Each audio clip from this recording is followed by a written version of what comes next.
the sun comes up, the light turns on, and the natural world erupts into a new day. Animals wake in burrows, colonies, and branches to sing the sun's praises and launch into their daily chores. In the Pacific, every day is a migration. From the dark depths, up into the light. From the open sea to sheltered reefs, and back again. Around its many islands, life is a daily struggle to eat, live, and love. In the hours from dawn to dusk.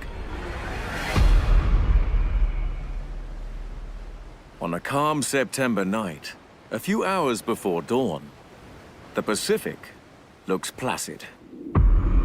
But around its many islands, it's all on. Below the surface, white-tip reef sharks are in a frenzy.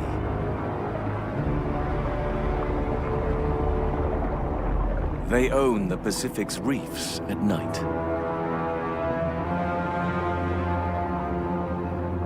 There appears to be no prey, but the white-tips know where the fish are hiding.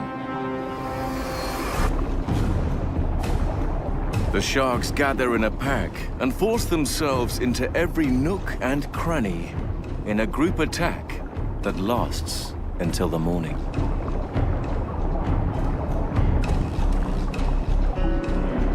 But when one catches a fish,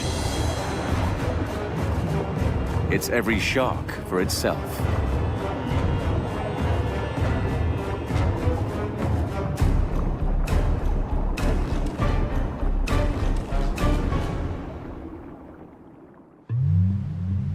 As the night draws to an end over this eastern Pacific reef, so does the attack.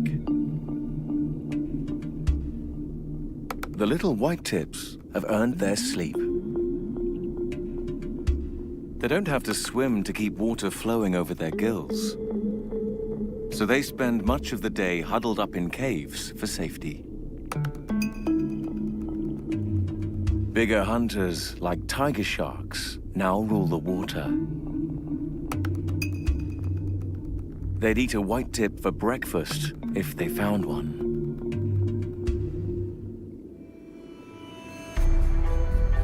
Life in the Pacific centers around the tiny islands of Polynesia and the Indonesian archipelago that separates it from the Indian Ocean. Although the dawn has reached the east, it's still dark at the Pacific's westernmost edge. In Komodo National Park, male green sea turtles catch some final Z's for the night. Wedged securely between two rocks, this guy uses only half his normal oxygen rations. But this female is hard at work. She's migrated hundreds of kilometers to be here. And that was the easy part.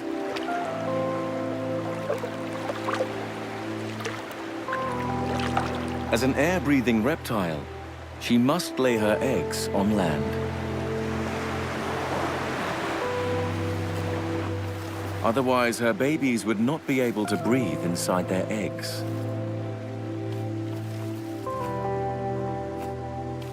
Which means Mum must drag her 200-kilo body up above the high tide mark.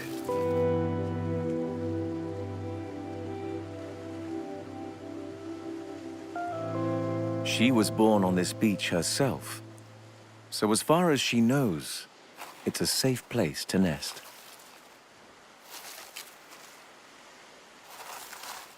But really, it's a numbers game. She excavates a hole a meter deep with just her flippers.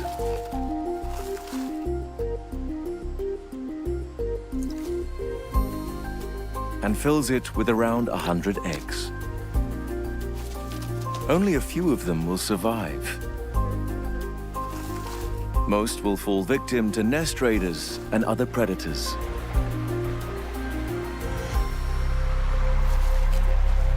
Mum has done all she can. She returns to the sea, exhausted. But her journey pales compared to what is about to unfold further out to sea. Any minute now, the world's greatest mass migration begins. As it does every dawn. Under the cover of darkness, trillions of tiny creatures have swum up from the depths to feed closer to the surface.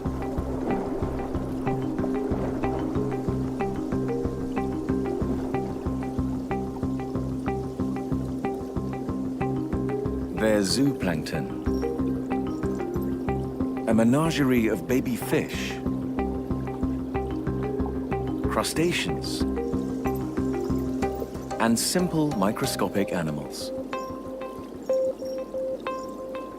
Together, they weigh more than all the world's herds of wildebeest, zebra, and caribou.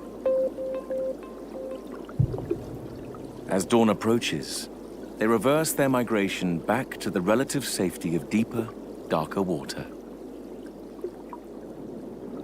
Any of the little critters caught out after sunrise are sitting ducks.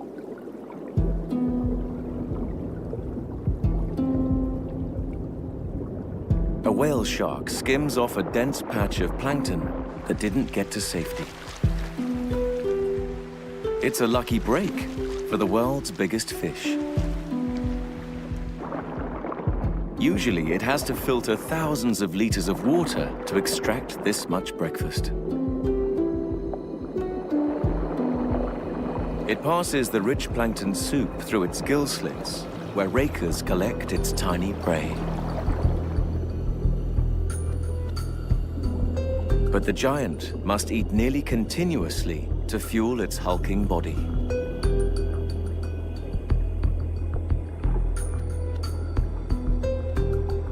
When it's finished the easy pickings, it dives in pursuit of the fleeing microorganisms. Swimming in the plankton soup are millions of fish larvae. And soon, there'll be more. In the tiny Pacific island nation of Palau, the morning of the full moon is a signal.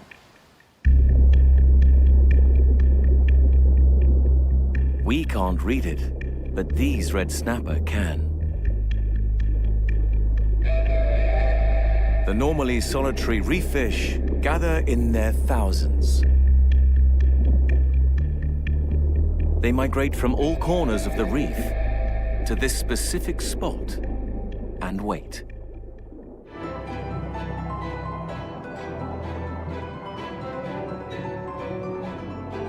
When they judge conditions to be right, they swim out beyond the drop-off and fade into the blue.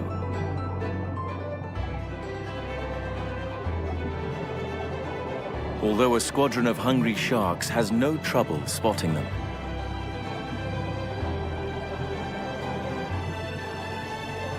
The snappers risk their lives for the chance to spawn the next generation. The strongest shove their way to the front of the pack. So when the females release their eggs, they're in the best position to release their sperm.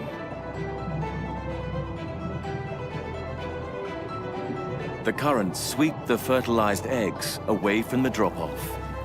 They'll take their chances in the relative safety of the plankton soup. Many will still die, but some will grow, find reefs of their own, and repeat the cycle.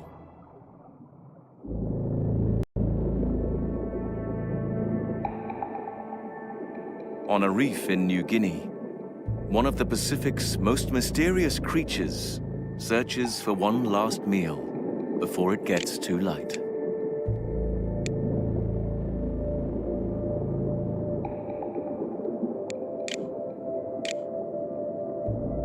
It's a chambered nautilus, a primitive relative of octopus and squid. Sensory rods near its eyes guide it to the smell of carrion.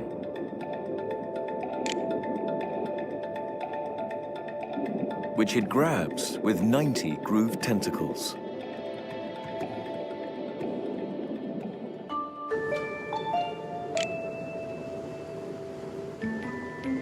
But the rising sun is the signal for the nautilus to disappear.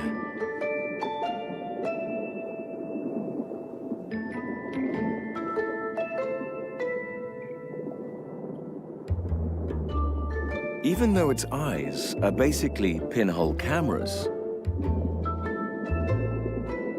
they're good enough to tell it that it's time to hide from predators with better eyesight.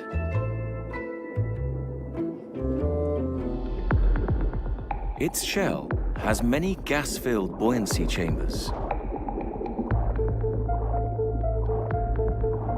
The nautilus lives in the first one. The others it can fill with water to sink to safety like a submarine.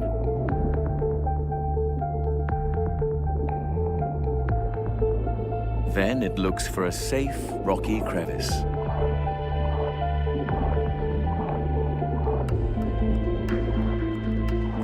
Now it rests, refilling its chambers with gas it extracts from its own blood.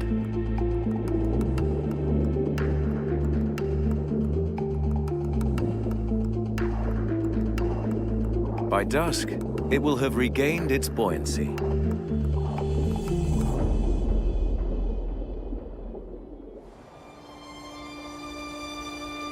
In contrast, the nearby reefs of Raja Ampat are now awash with morning sunlight and renewed activity.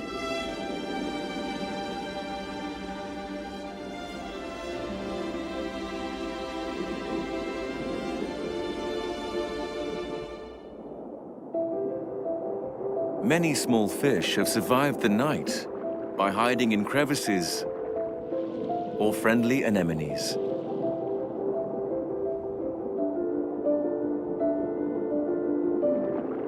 Morning ignites a feeding frenzy.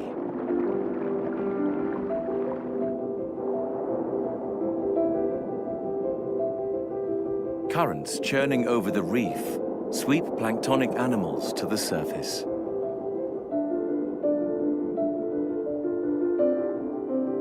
The water is too shallow and the currents too strong for them to descend to safer depths. A whirlwind of baitfish may be chasing plankton caught up in the currents. Or are they trying to shake their own pursuers?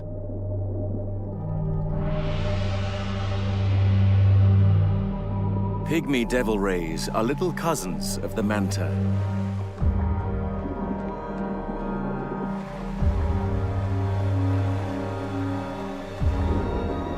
They're plankton eaters too, mostly.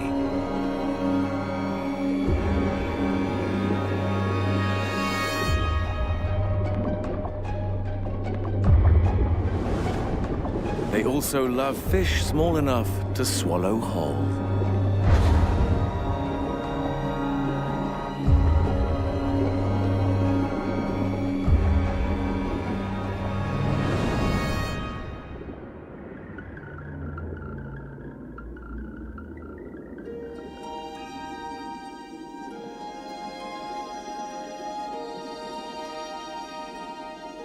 And then, the real thing arrives.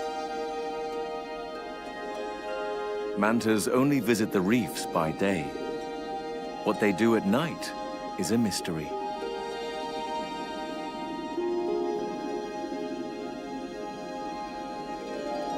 She may have been feeding on migrating plankton in the open sea,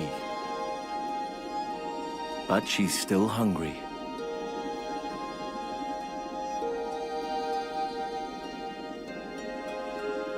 Somersaults keep her where the plankton soup is thickest.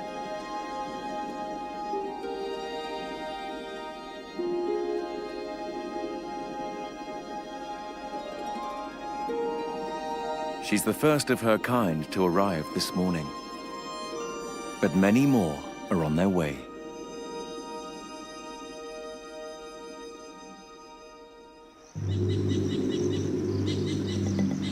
Indonesia's stunning biodiversity isn't limited to its colorful reefs.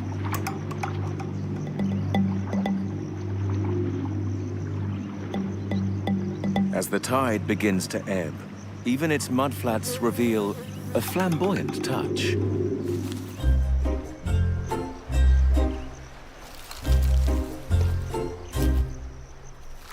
All manner of fiddler crabs emerge from burrows.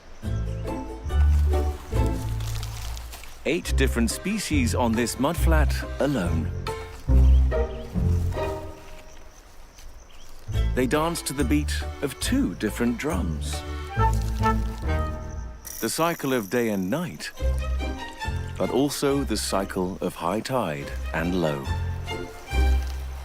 The morning's low tide is their peak of activity. They breathe much better in air than in water. So they race to do everything they need to do before the sea returns, like cleaning out burrows damaged by the tide.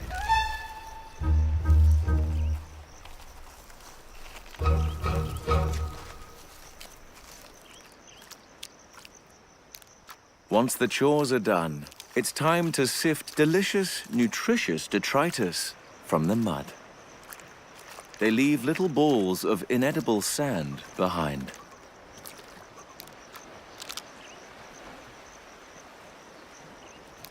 Female fiddlers have a distinct advantage. They have 2 feeding claws.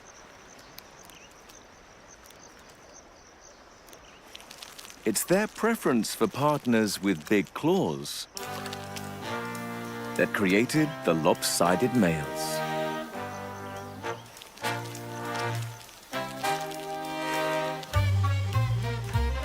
Males spend a lot of energy waving at them from afar, each trying to be the first to wave and get noticed. They may play the fiddle, but the females call the tune.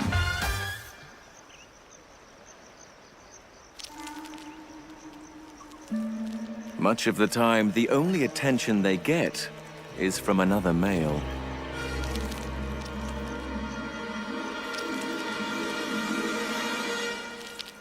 If neither backs down, there's only one thing for it. An epic claw wrestle.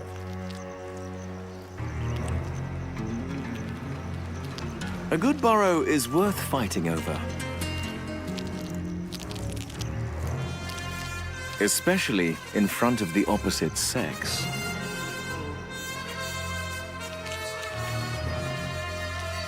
But she seems more interested in food.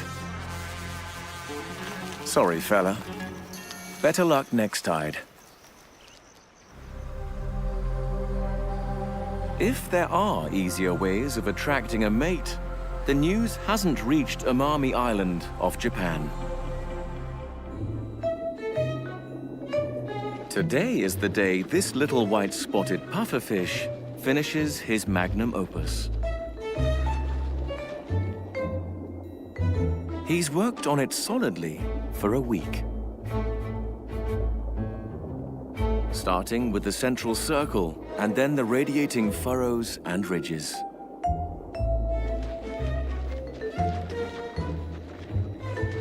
It's meant to put him in a good light.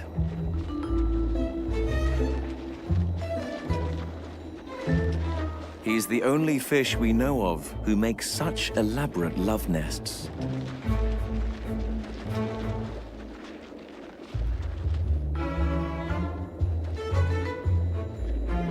The plan is to impress the pants of a female puffer. He plows one last furrow, using only his fins for tools. And adds a touch of decoration.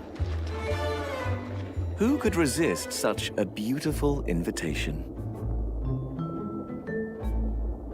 Hopefully an art lover will discover it soon. Because his creation needs constant maintenance and protection. And what if these Philistine trevally trample it before the reviews are in? It doesn't bear thinking about.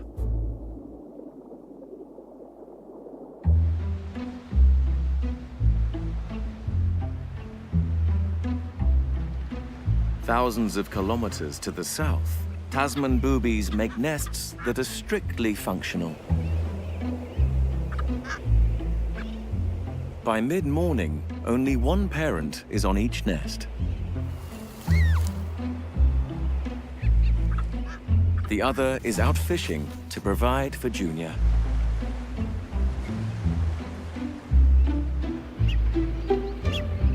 Once eaten to the brink of extinction by sailors, these boobies survive only on isolated islands like the Kermadecks.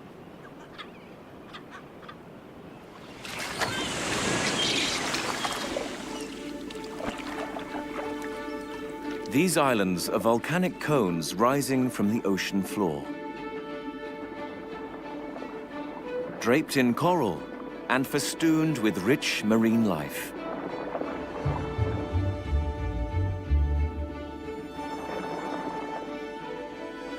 That's what attracts the boobies above, and these massive schools of Galapagos sharks below.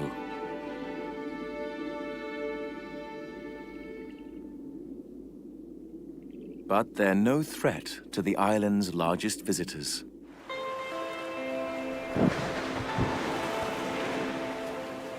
A mother humpback whale and her calf spend the morning playing in a sheltered bay.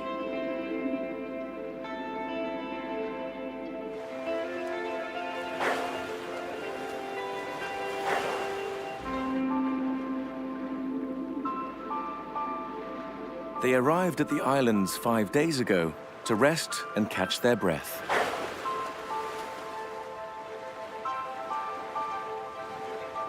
They're 1,000 kilometers into an incredible migration.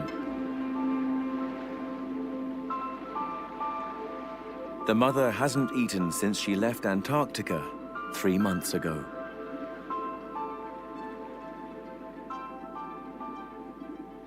Since then, she's swum to the tropics, given birth, and suckled her calf. All of it fueled by fat reserves she laid down last Antarctic summer.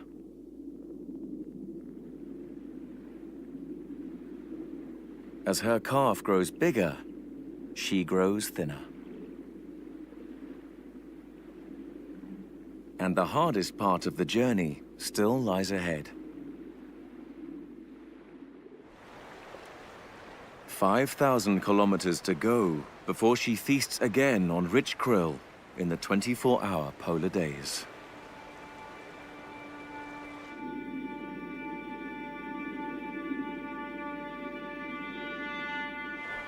Sadly, another calf was not up to such an epic journey.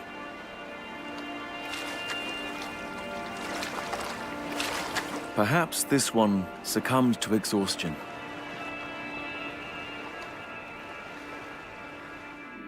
Its baby fat now fuels the Galapagos sharks instead.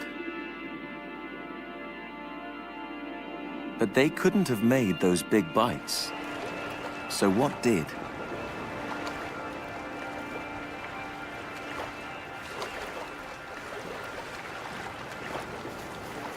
A great white returns.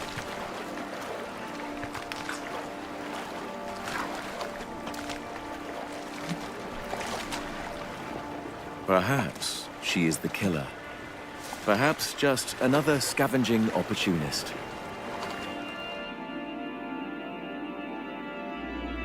The incredible efforts this calf's mother made were for nothing.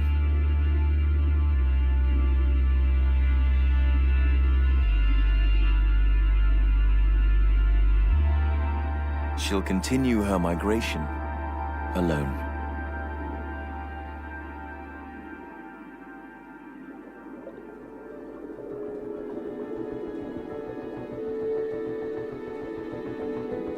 while one giant relies on fat reserves, another survives by feeding all the time.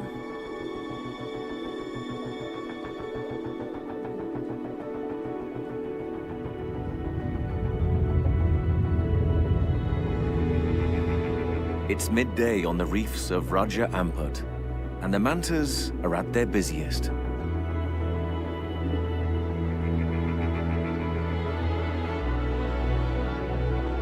Their numbers have built all morning, and now they are at their peak.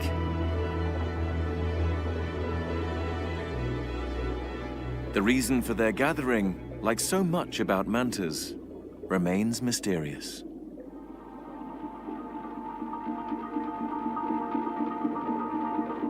But while they are here, one of their favorite activities is getting clean. The salons are open for business, and there's a cleaner fish here for every conceivable customer. Gills are especially important to this batfish. And even the scariest morays need their vicious teeth cleaned.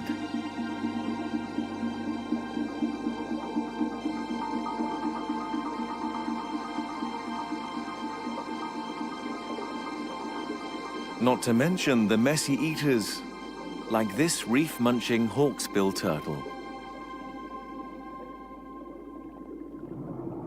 Mantas are now queuing up at the cleaning stations for a good once-over. This male solicits the services of fish that specialize in parasite and dead skin removal. He hovers in the current, exposing the parts of him most in need of cleaning. His wings, gills, and mouth. As midday passes, the enigmatic mantas slowly start moving back to deeper waters.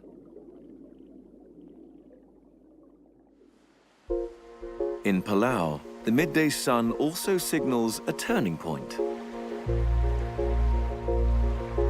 The limestone islands are remnants of ancient coral reefs. They're full of crevices that connect lakes on the islands to the sea.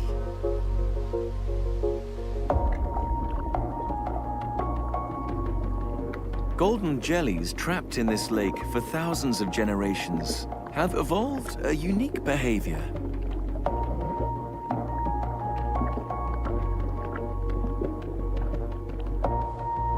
They all started the day at the western end of the lake. They'd prefer to be solitary animals. But they're all stuck in this pond together, and they all have the same plan. Head for the sun. They get 2/3 of their energy from photosynthesizing algae that live inside their bodies.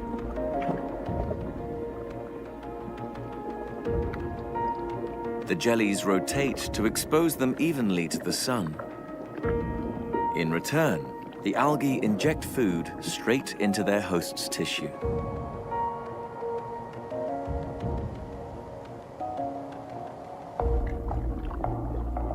By midday, millions of jellies are halfway across the lake. Most go no further. Jellyfish-eating anemones lurk at the lake's eastern end. Any maverick jellies that venture there tend not to return. The masses turn around and follow the setting sun back to the safe western shore. It also means they'll start tomorrow morning in pole position to repeat the cycle.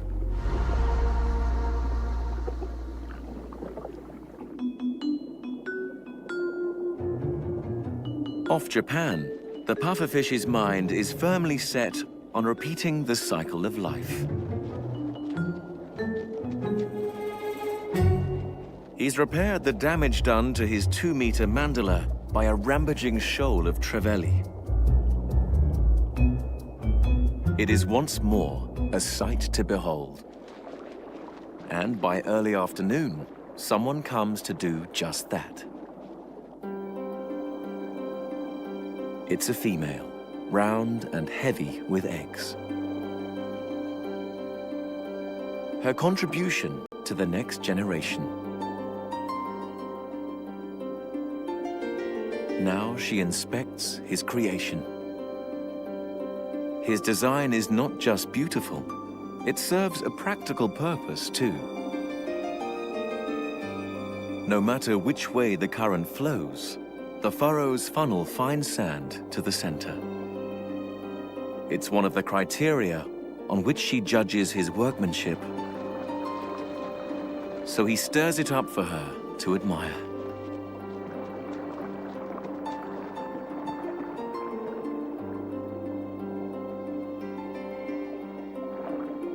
She approves.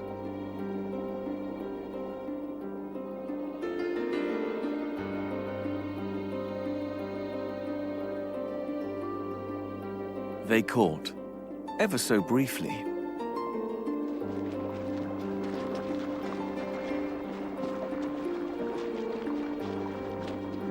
And as soon as she lays her eggs in the bullseye, her part is done.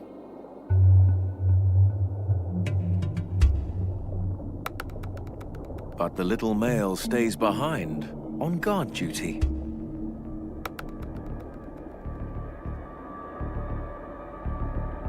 Egg thieves lurk all around.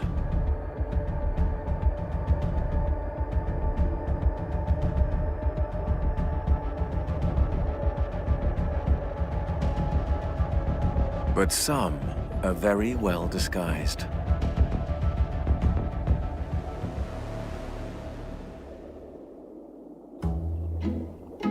While Dad is dealing with one set of intruders,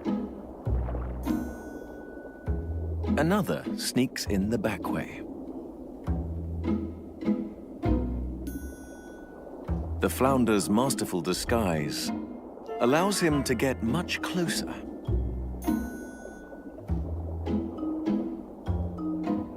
Nearly at the inner sanctum. Not likely.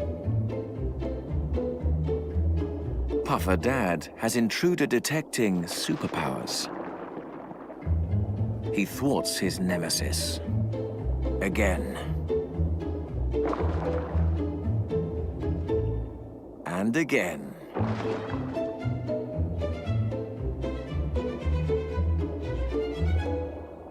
And again.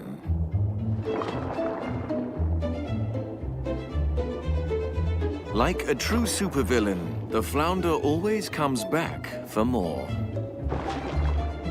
And Puffer Dad always comes to the rescue. The poor guy has 6 more days of this until his eggs hatch.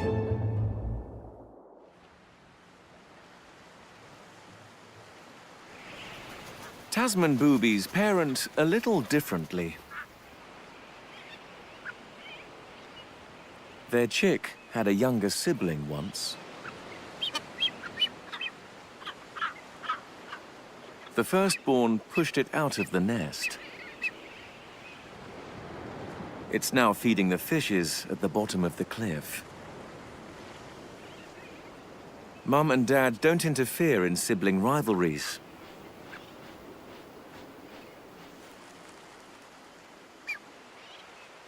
But the surviving chick gets an excellent upbringing.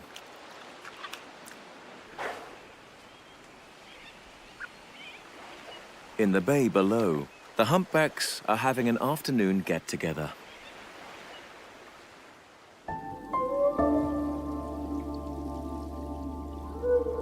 More migrating whales have made it to the pit stop in the Kermadex.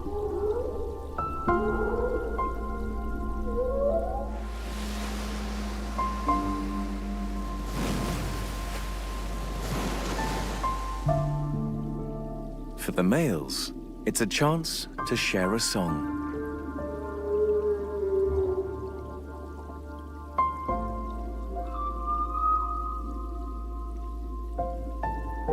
They sing for hours on end.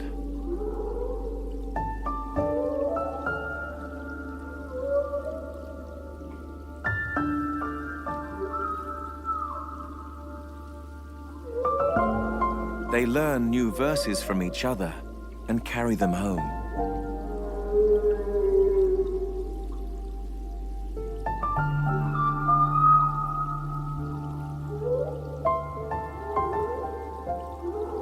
In 2019, scientists studying their songs revealed that a particularly catchy refrain spread across the Western Pacific in just 2 years.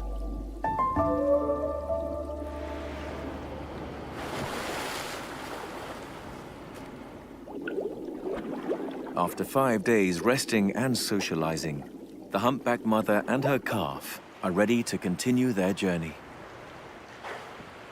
They head out of the sheltered bay for the open sea. Next stop, dinner in Antarctica in 2 months' time.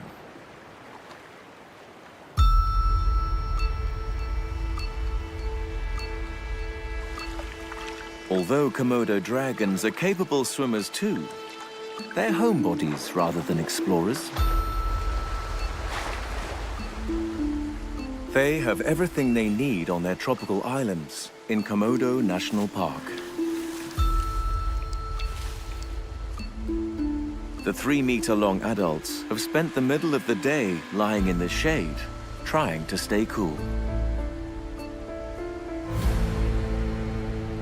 By afternoon, they're ready to hit the beaches.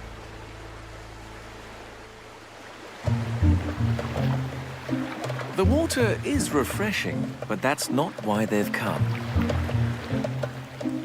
They're looking for food, tasting the air for it. Prey can be scarce in the dry season. But you never know what random offering the sea will wash up.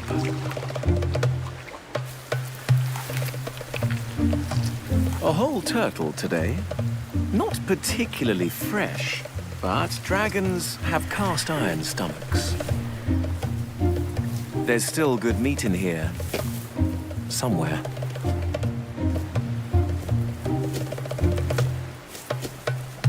But why is it so hard to get the last bits out of the bottom of the packet?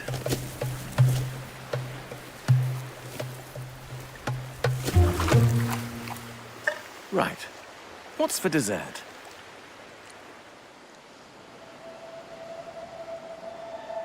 Not everyone gets a free meal from the ocean. With dusk rapidly approaching, some of the park's underwater residents still need to catch a meal the old-fashioned way.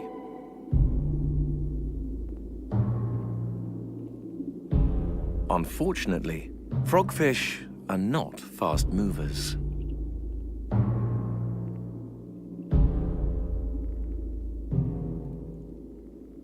They're ambush hunters that rely on hiding in plain sight. It's a simple trick. Imitate something harmless and keep very still. I'm just a rock. I'm just a silly old sponge. Its prey doesn't suspect a thing. But the frogfish spies, all with its beady little eyes. Still just a sponge. No, I'm not. And I'm fast when it counts.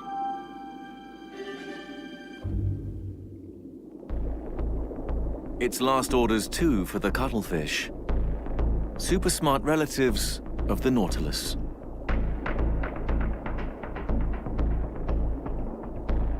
Unlike the pinhole eye of its cousin, this broad-club cuttlefish has finely crafted lenses.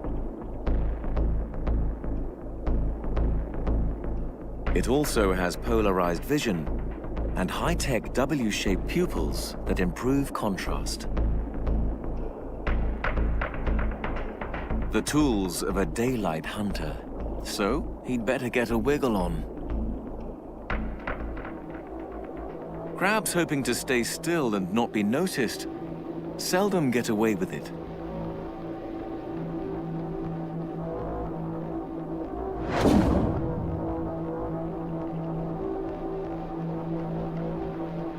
But sometimes, the cuttlefish just seems to enjoy messing with its victims.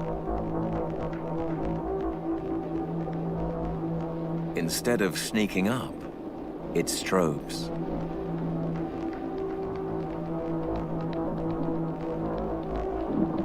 The crab seems hypnotized by the light show. Mind blown. It's dinner.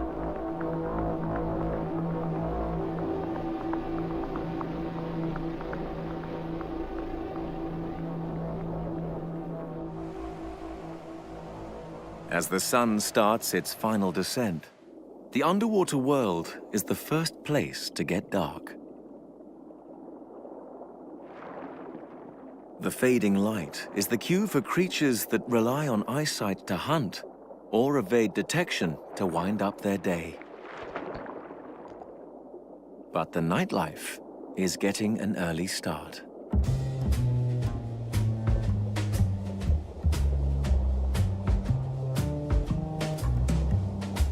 Glamorous female mandarin fish gather on outcrops. They've come to watch the bigger males strut their stuff.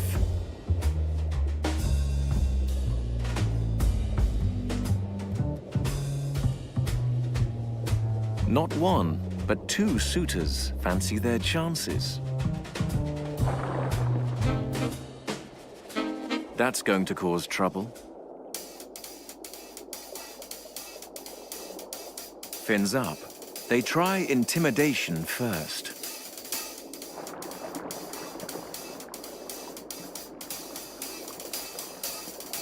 When that fails, it's on.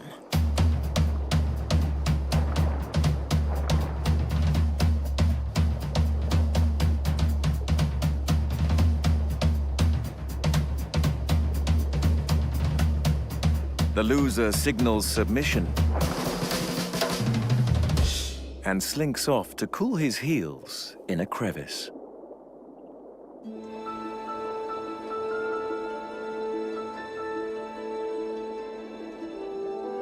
The winner gets his dance partner.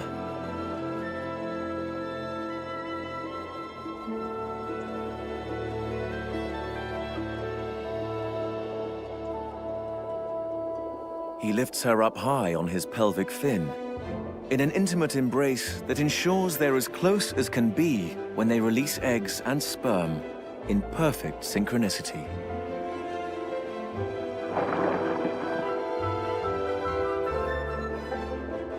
By doing it at sunset, they've avoided the sight hunters that dominate the reef by day, and given their offspring the best chance to join the plankton soup.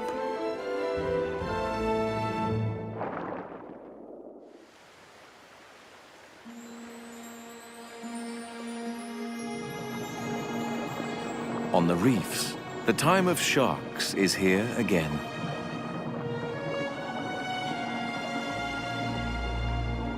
Wobbegongs start looking for good spots to lay an evening ambush.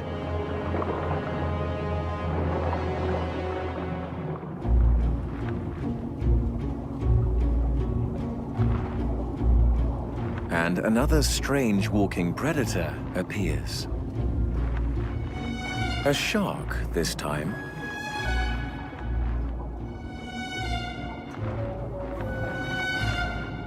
They look primitive, but scientists think that walking sharks are the most recently evolved sharks of all.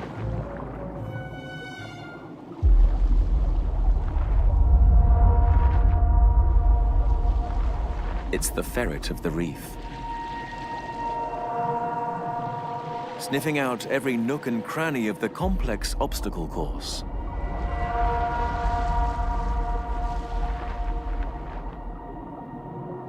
Crabs, little fish, or seafloor-dwelling worms are what it's after.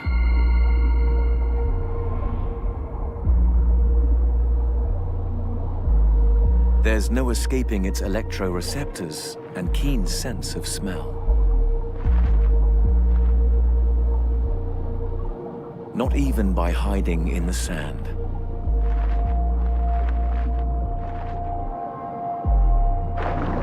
The worm stays in, the sand gets blown out.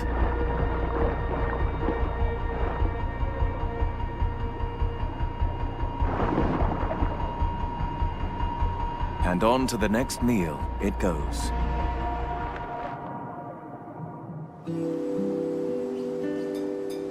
Now it's getting dark above the waves too. In the jungles of the Philippines, another highly specialized predator gets ready for action. It's a tarsier, the world's only purely carnivorous primate.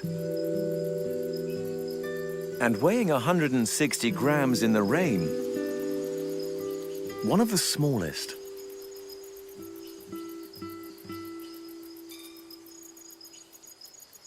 It waits for nightfall, when its prey is most active, which is why it has these huge forward-facing eyes, each one bigger than its brain.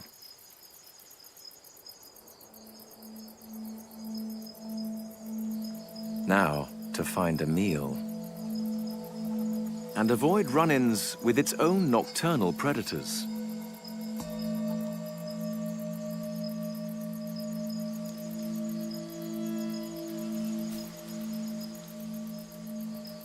The tarsier frequently pauses, silently watching and listening for prey. But some of its own predators are also silent assassins.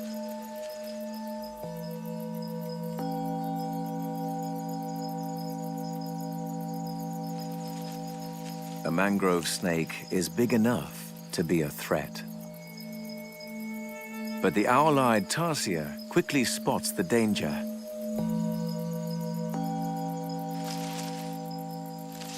It leaps to the safety of a tree 3 meters away and refocuses on its main mission.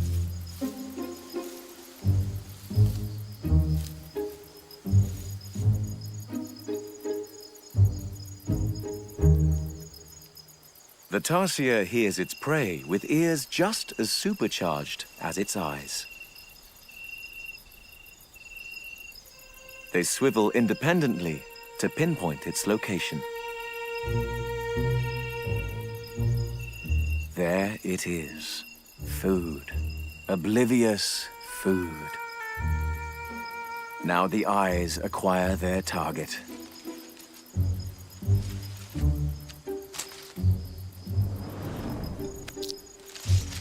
The silent tarsier has the element of surprise.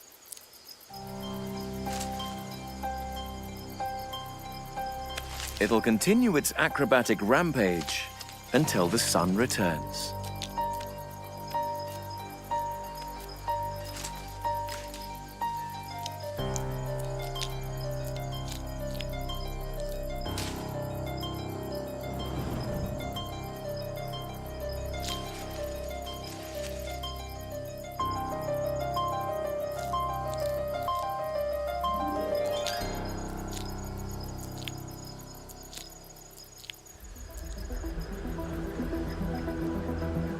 A day in the Pacific is like no other. As the tropical sun tracks high overhead, it fuels battles on the beaches. Sex in the